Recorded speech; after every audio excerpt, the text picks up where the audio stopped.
ம். நீங்க அறிவாலயத்து செங்கல்ல புடுங்குறேங்கிறது அதுக்கு தான் நீங்க வரீங்களா தலைவராகி? கட்சியை வளர்க்கறதுக்கு வந்திருக்கீங்களா? பிஜேபி ஆளுங்கட்சி ஆக்கணும்னு பாருங்க. நீங்க கூட்டணின்னு இல்லைங்க இந்த எம்எல்ஏ திருப்பி உங்களால ஜெயிக்க முடியுங்களாங்க?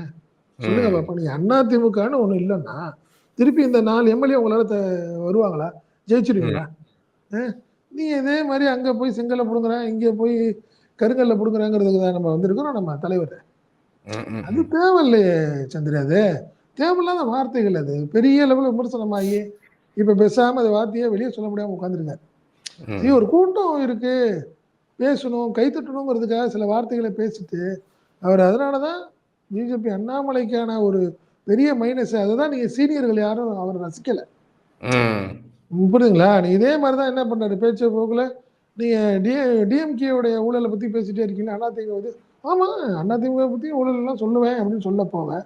அவங்க எல்லாம் ரோசப்பட்டு அதிமுக அவங்க எல்லாம் என்ன வேண்டவே வேண்டாம், எங்களையும் ஊழல்னு சொல்றாங்க அப்படி இப்படி ஒரு வார்த்தையை ஆரம்பிச்சுக்கிட்டு அவங்க பண்ணது தானே.